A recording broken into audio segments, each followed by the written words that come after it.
Frères et sœurs, que la paix et la grâce de notre Seigneur et Sauveur Jésus-Christ soient avec vous. Ici est WH Redemption Ministries pour notre méditation du dimanche 1er décembre 2024. Toujours dans la mission de vous accompagner, journée après journée, semaine après semaine, mois après mois, trimestre après trimestre et année après année sur le chemin du royaume de Dieu. Car l'essentiel, frères et sœurs, est dans le royaume de Dieu. La force est en Dieu, l'abondance est en Dieu, la sagesse est en Dieu, et surtout l'espérance, frères et sœurs, est en notre Dieu. Et c'est pourquoi nous nous répétons à chaque instant, cherchons d'abord le royaume de Dieu et sa justice, et toutes les autres choses nous seront données en plus.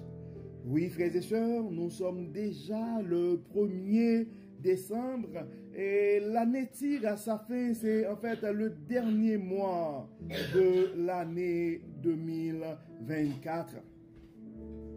Et pendant ce mois de décembre, frères et sœurs, nous sommes appelés à proclamer. Oui, nous sommes appelés à proclamer en ce mois de décembre l'espérance de la bonté de Dieu. Donc, comme d'habitude, frères et sœurs, en fait, pendant le mois de décembre, nous allons avoir 5 dimanches pendant le mois de décembre. Et ce dimanche, le dimanche ce dimanche qui est le 1er décembre, c'est en fait le premier dimanche de l'Avent. Et en ce premier dimanche de l'Avent, frères et sœurs, nous sommes appelés à proclamer au monde entier que l'espérance est en Jésus. L'espérance est non seulement dans son avènement, dans sa présence, mais aussi dans son retour. Oui, c'est une mission noble, frères et sœurs, de pouvoir proclamer et l'espérance qui se trouve dans la bonté de Dieu, particulièrement à travers la naissance de Jésus-Christ. Pour le deuxième dimanche de l'Avent, frères et sœurs, nous aurons appelé à allumer la chandelle de l'Avent en proclamant l'espérance de la joie en Jésus-Christ et pour tout le monde. Oui, frères et sœurs, nous devons faire un effort pour porter plus loin le message de la joie que Jésus, que la joie que nous pouvons trouver dans notre union avec Christ. Car la parole nous dit, le Fils de l'homme est venu chercher et sauver ceux qui étaient perdus. Donc portons plus loin, frères et sœurs, et le message de la joie que nous pouvons trouver en Jésus pour tout le monde, y compris ceux que nous appelons des méchants ou des perdus. Aujourd'hui, je répète encore ce verset, car le Fils de l'homme est venu chercher et sauver ceux qui étaient perdus. Mais je dois vous rappeler, frères et sœurs, je dois remercier mon ancienne monitrice de l'école du dimanche quand j'étais enfant, Josette, qui m'avait appris ce verset il y a probablement près de 40 ans. Mais vous pouvez comprendre que je répète encore ce verset. C'est pourquoi nous devons continuer à enseigner aux enfants l'amour du Christ. Donc, aussi longtemps que nous allons continuer à enseigner aux enfants l'amour de Jésus, il y aura de l'espoir, frères et sœurs. C'est pourquoi nous devons continuer à supporter l'œuvre de l'école du dimanche pour les enfants, particulièrement dans des pays ou des communautés que nous avons peur de fréquenter présentement.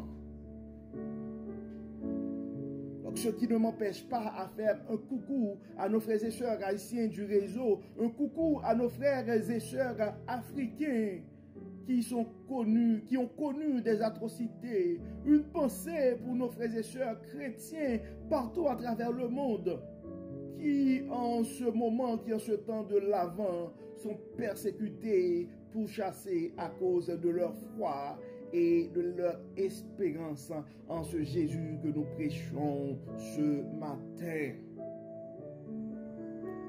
Donc pendant le 3e dimanche de l'Avent, nous aurons à proclamer, frères et sœurs, et la lumière de la bonté de Dieu. Particulièrement à nos frères et sœurs dont leurs vies sont en train de sombrer dans les ténèbres de la violence, des addictions, de l'anxiété et de la peur. Et pour le 4e dimanche de l'Avent, nous aurons à proclamer l'espérance de la bonté de Dieu que l'amour de Jésus peut donner à quiconque. Pendant le 5e dimanche du mois de décembre, parce qu'il n'y aura plus de l'Avent, nous aurons à proclamer l'espérance de la bonté de Dieu que le retour de Jésus-Christ peut nous apporter. Une période que les théologiens appellent souvent la période d'attente l'attente eschatologique, qui est l'attente du retour de Jésus-Christ. Ou simplement l'attente du parousie. Mais aujourd'hui, et c'est le 1er décembre, c'est le dimanche de l'Avent, c'est un temps et dans la liturgie de l'Église où on veut préparer les chrétiens à l'arrivée de ce Messie promis.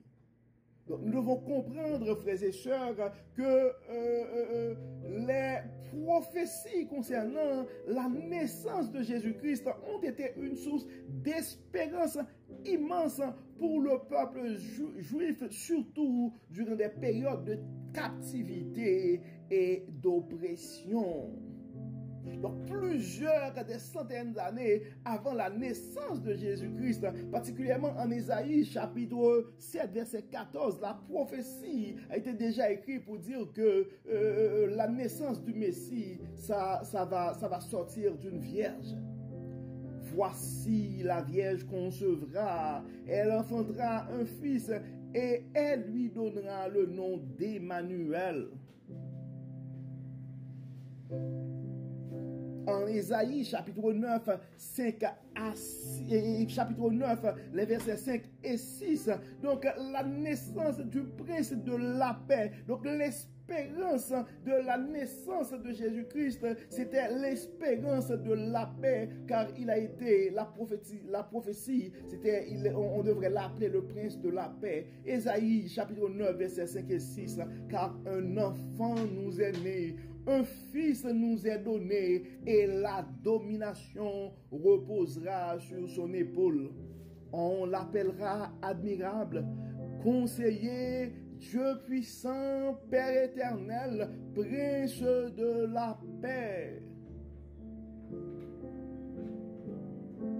Et des fois, quand on a chance de voir des prophéties, en fait, ce sont des choses qui vont arriver. Donc, c'est sûr que les gens et certaines personnes vont commencer à douter. Mais quand en Michée 5, verset 2, il y a eu des précisions qui ont été données pour dire pour annoncer la naissance à Bethléem.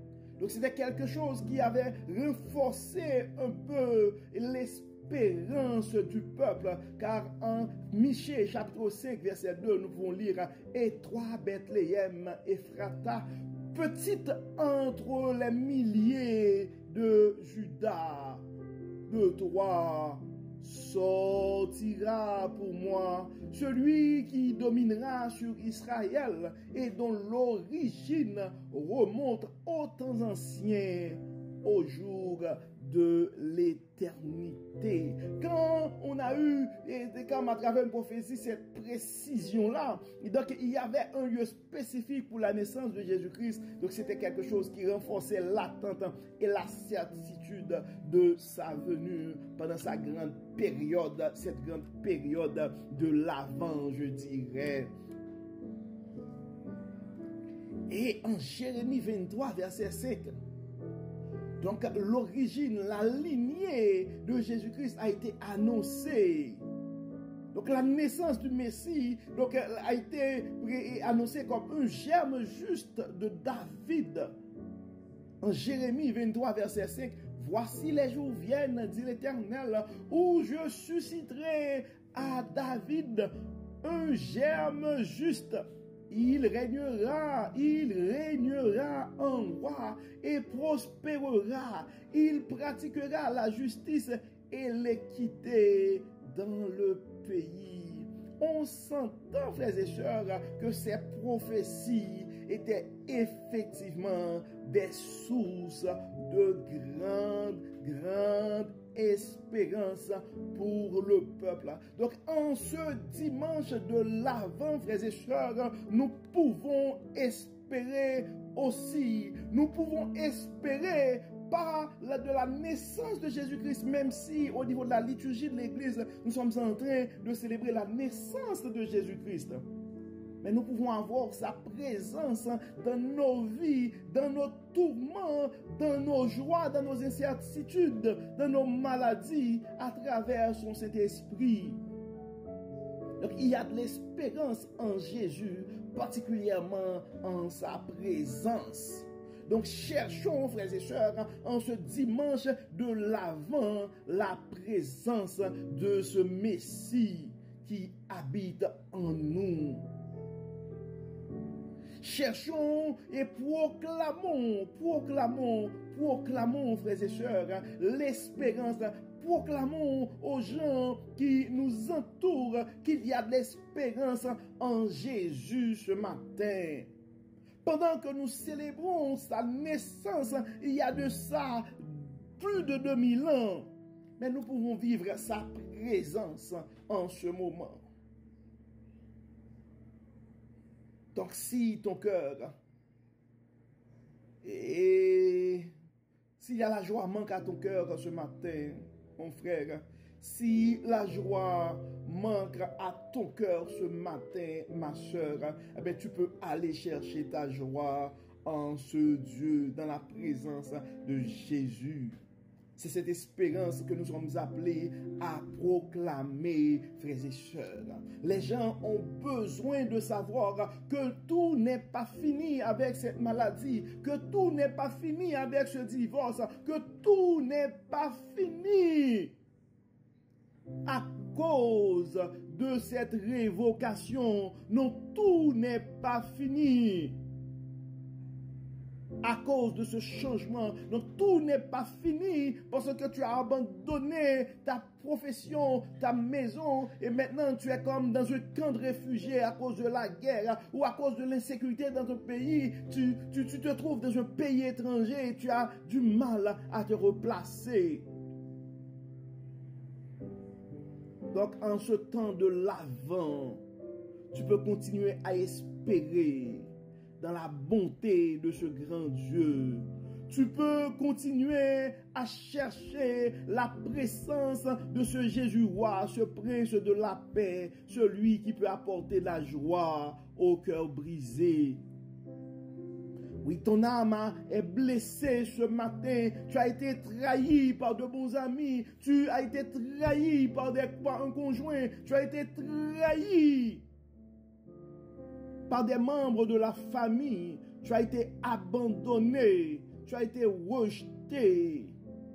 Donc la présence de ce Jésus peut panser les blessures de ton âme ce matin. C'est ce message que nous devons proclamer au monde entier en ce dimanche de l'Avent. C'est pourquoi si tu penses à un frère, si tu penses à une sœur, nous t'invitons à partager ce message, Les gens ont besoin de savoir qu'il y a de l'espérance en Jésus-Christ. Non, tu ne peux pas trouver de l'espérance dans ce joint. Tu ne peux pas trouver de l'espérance dans ce verre. Tu ne peux pas trouver de l'espérance dans ces pilules. Tu pourrais avoir, selon ta situation, un soulagement temporaire. Mais la paix que tu cherches ce matin, la joie que tu cherches ce matin, l'espérance que tu cherches ce matin est en Jésus.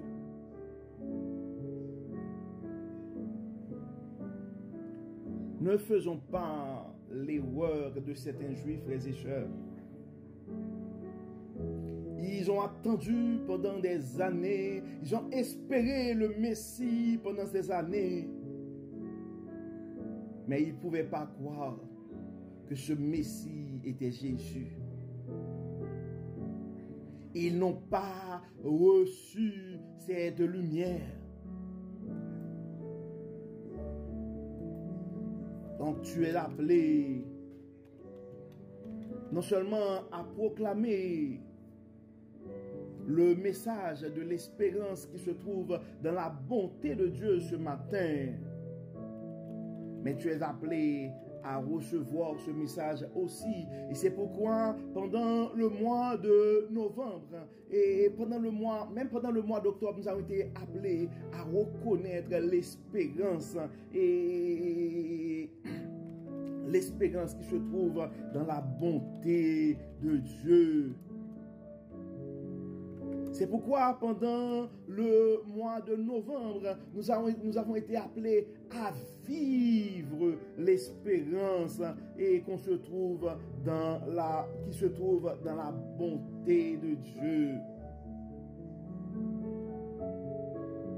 Et ce matin, nous sommes appelés, frères et sœurs, pendant tout le mois,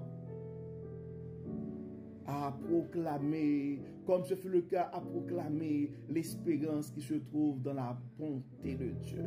Je ne peux pas m'empêcher, frères et sœurs, et de lire et pour vous ces versets que nous trouvons en Ésaïe chapitre 9. Mais les ténèbres ne régneront pas toujours sur la terre où il y a maintenant des angoisses. Si les temps passés ont couvert d'opprobre le pays de Zabulon et le pays de Nephtali, les temps à venir couvriront de gloire la contrée voisine de la mer au-delà du Jourdain, le territoire des gentils. Le peuple qui marchait dans les ténèbres voit une grande lumière. Sur ceux qui habitent le pays de l'ombre de la mort, une lumière resplendit. Tu rends le peuple nombreux, tu lui accordes de grandes joies. Il se réjouit devant toi, comme on se réjouit à la moisson, comme on pousse des cris d'allégresse au partage du butin. Donc nous t'invitons, mon frère, nous t'invitons, ma soeur, à recevoir ces paroles ce matin. Donc que la lumière de Dieu règne de ta vie ce matin. Tu dois te rappeler en ce dimanche de l'Avent, mon frère. Tu dois te rappeler en ce dimanche de l'Avent, ma soeur, que les ténèbres ne régneront pas toujours sur la terre où il y a maintenant des angoisses. Si les temps passés ont couvert d'opprobre, les temps à venir couvriront de gloire la contrée voisine de la mer au-delà du Jourdain. C'est ça la prophétie d'Ésaïe.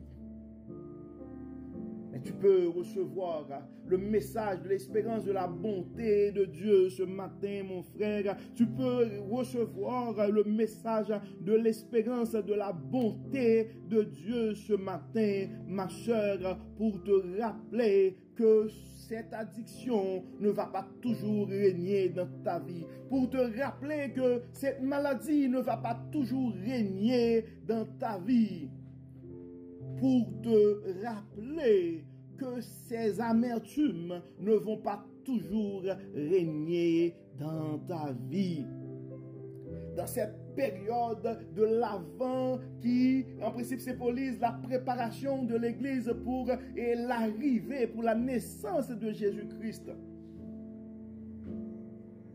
Sois prêt, mon frère, sois prête, ma soeur, à recevoir dans ta vie ce matin la présence du Saint-Esprit qui peut bannir ton angoisse, qui peut guérir tes maladies, qui peut manifester l'abondance du grand Dieu Tout-Puissant dans ta précarité, dans tes problèmes économiques et financiers ce matin. Car le Dieu que nous servons, il est le Dieu de l'abondance. Il est le Jéhovah Jireh. Le Dieu que nous servons, c'est le Dieu, c'est le médecin par excellence. Donc, si tu manifestes ta foi, quand tu peux te préparer à recevoir ta guérison. Si tu as un frère, si tu as une soeur qui est à côté de toi, tu peux regarder cette personne et partager avec cette personne cette parole. Mon frère, ma soeur, les ténèbres ne régneront pas toujours. C'est le message de Dieu à toi ce matin. Probablement ce message est adressé à quelqu'un. Les ténèbres ne régneront pas toujours. Les ténèbres ne régneront pas toujours. Et proclamons, frères et sœurs, et proclamons au monde entier, particulièrement dans la francophonie, qu'il y a l'espérance en Jésus-Christ. Il y a eu de l'espérance dans sa naissance. Il y a de l'espérance dans sa présence. Et il y aura de l'espérance lors de son retour. Et je pourrais dire qu'il y a de l'espérance dans son retour. Donc l'espérance, mon frère, l'espérance, ma soeur, est en Jésus. Donc gardons cette espérance non seulement pendant cette période de l'Avent, non seulement pendant cette période de festivité de fin d'année, mais pendant toute notre vie. Mais nous devons nous rappeler, frères et sœurs, nous ne sommes pas juste appelés à garder cette espérance que nous pouvons trouver en Jésus, mais nous sommes appelés à partager cette espérance. Nous sommes appelés à partager cette espérance que nous pouvons trouver en Jésus et en Jésus seul. Comme d'habitude, frères et sœurs, et nous allons prier.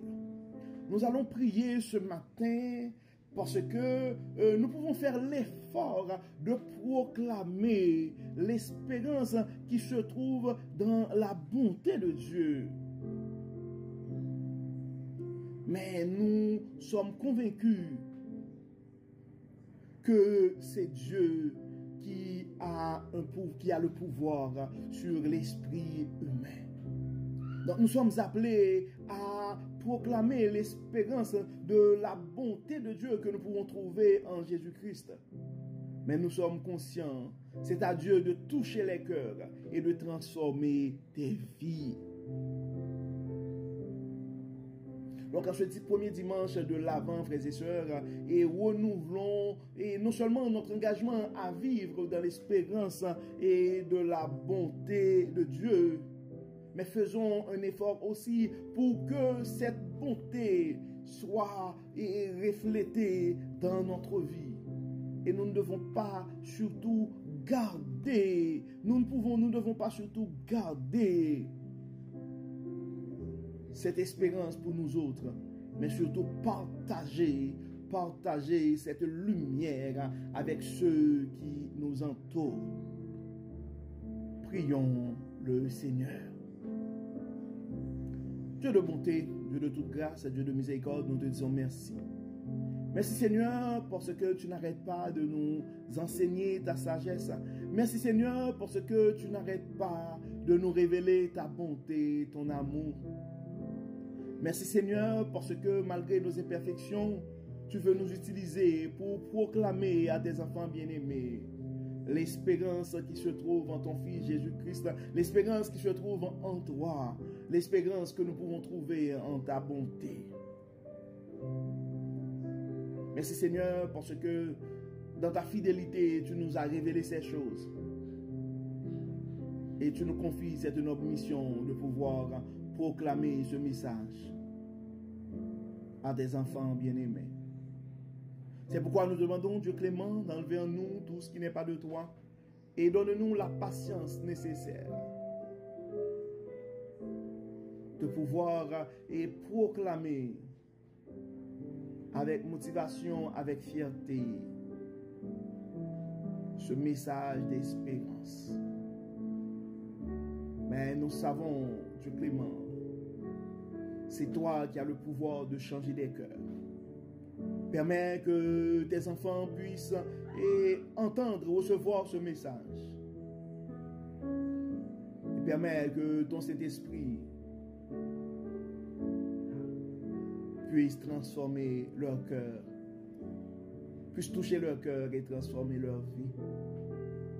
Viens en ce moment. À nos frères et sœurs qui sont désespérés, nous réclamons ta joie. À nos frères et sœurs qui sont inquiets, nous réclamons la paix qui est en toi seul. À nos frères et sœurs qui sont tourmentés, qui ne savent pas exactement quelle direction prendre, nous réclamons ta lumière. Brille dans nos vies, Dieu clément. Brille dans nos vies. Transforme-nous. Éclaire-nous et utilise-nous pour la gloire de ton nom. À nos frères et sœurs qui sont malades, nous réclamons la guérison au nom de Jésus ce matin. À nos frères et sœurs pour nos frères et sœurs qui ont des soucis financiers, nous demandons, Dieu de toute abondance, de faire manifester ta bonté, ta grandeur dans leur vie. Bénis Seigneur, guéris Seigneur, protège Seigneur, et que tout soit fait dans nos vies pour la gloire de ton nom. Au nom de Jésus, nous prions. Amen. Amen. Frères et sœurs, nous arrivons au terme de notre méditation pour ce dimanche 1er décembre 2024, ce qui a été notre 48e méditation pour l'année 2024. Et nous espérons que votre âme a été bénie. Et d'ici là, nous vous souhaitons une excellente journée, une très belle période de l'Avent, dans la paix, l'amour et l'espérance que nous pouvons trouver en Jésus et en Jésus seul. Amen. Amen. Bon dimanche, frères et sœurs, et à demain, lundi, pour notre méditation, pour notre dévotion matinale. Encore une fois, bon dimanche. Et à demain. Que Dieu vous bénisse. Bye bye. Bye bye.